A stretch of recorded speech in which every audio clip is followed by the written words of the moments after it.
E aí, meus filhos, tudo bem com vocês? Aqui quem fala é o professor Luiz, e no vídeo de hoje a gente vai estar resolvendo uma questão da Faculdade Albert Einstein do ano de 2024, né, para o ano de 2024, que fala para a gente o seguinte: um móvel é composto de duas hastes, 5 fios e 3 objetos pendentes. Um representando a Terra, MT, outro representando o Sol, MS, e outro representando a Lua, ML. Sabendo que o móvel está em equilíbrio com as hastes na posição horizontal e desprezando as massas das hastes e dos fios e considerando as medidas indicadas na figura, ele quer saber a razão entre a massa da Terra e a massa da Lua. Vamos lá. Primeira coisa que a gente precisa entender e lembrar é do equilíbrio do corpo extenso. E aí a gente vai precisar lembrar do conceito de torque, né? O torque, ou o momento de uma força, ele vai ser calculado pelo produto da força vezes o braço de alavanca. Vamos olhar somente para essa região aqui por enquanto, né? Para a primeira haste. Observa que essa haste está em equilíbrio e o nosso ponto de apoio vai ser justamente aqui no fio. O que a gente precisa fazer? Para que essa haste fique em equilíbrio, o momento gerado pelo peso da Lua tem que ser igual ao momento realizado pelo peso do Sol. Com isso, a gente pode dizer o seguinte matematicamente, né? O momento do Sol tem que ser igual ao momento da Lua. Luiz, por que tem que ser igual? Porque só tem dois objetos, né? Fazendo com que essa haste faça uma rotação. A Lua vai fazer com que a haste gire no sentido horário. Se você colocar, né, pensar que isso aqui é o ponto de apoio e deixar só a Lua aqui, a haste iria girar no sentido horário. Enquanto que o Sol vai fazer a haste girar no sentido anti-horário.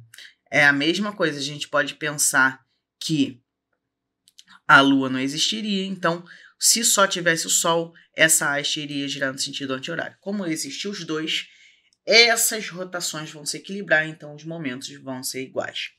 Com isso, a gente vai ter a força associada ao Sol vezes o braço, né, de alavanca associado a essa força, e isso tem que ser igual à força associada à Lua vezes o seu respectivo braço. A força, né, é a força-peso, e a gente precisa lembrar que a força-peso vai ser calculada como o produto de massa vezes gravidade. Dessa maneira, a gente vai ter massa do Sol vezes gravidade vezes o braço do Sol. O braço do Sol é a distância da linha de ação da força até o ponto de apoio. Nesse caso, né, tem que ser a menor distância, que no caso vai valer 30 aqui, né? Em outras palavras, você pode pegar a distância entre a força e o ponto de apoio, que também, usando esse raciocínio, dá certo. Então, vou botar aqui, ó, 30, né? Não preciso me preocupar com as unidades. E aqui eu vou ter, ó, força da Lua vai ser o peso dela, então vai ser a massa da Lua vezes a gravidade, vezes o braço da Lua, que vai ser a distância da força em relação ao braço, ao ponto de apoio, então vai ser 60.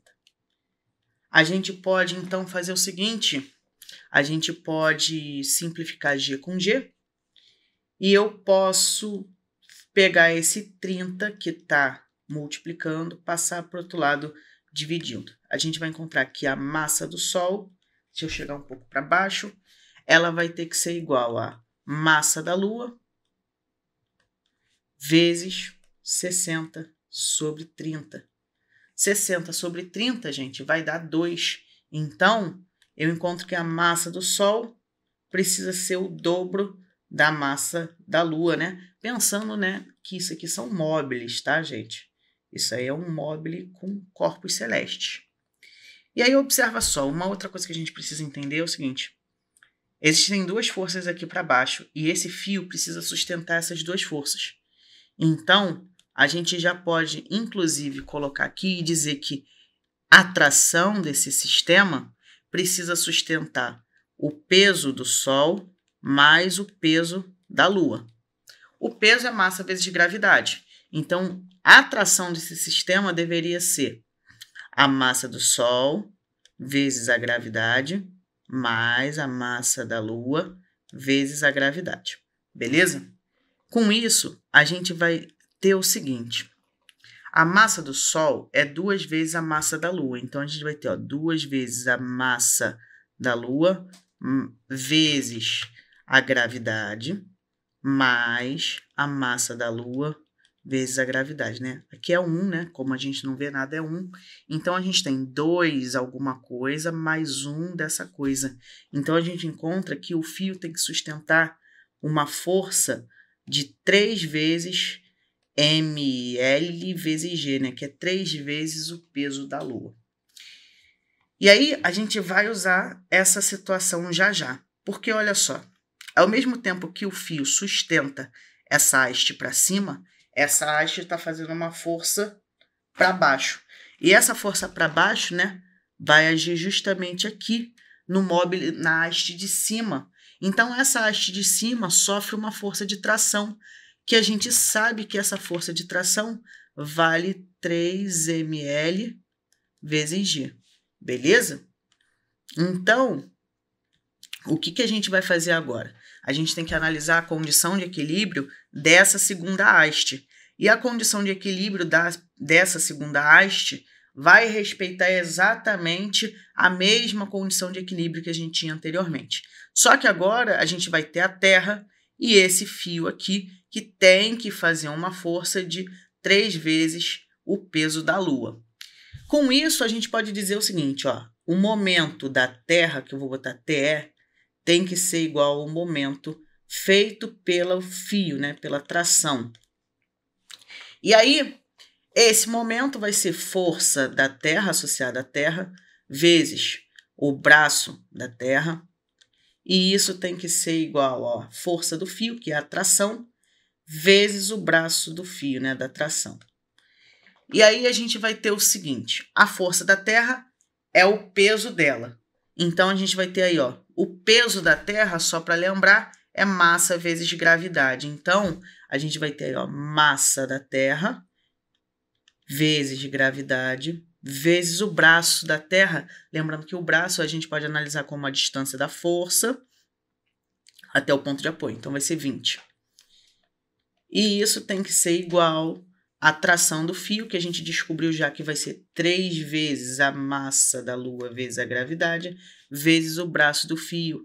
E esse braço do fio vai ser 50, que é a distância da força ao ponto de apoio, que é esse fiozinho que está no meio. Então, a gente vai ter aí, ó, 50. A gente pode fazer o quê? Ó, simplificar G com G. E aí a gente pode encontrar a razão pedida, né? A razão pedida é a massa da Terra sobre a massa da Lua. Então, eu vou pegar a massa da Lua e jogar para cá. Então, vou só indicar que eu vou fazer isso, ó, vai passar para o outro lado.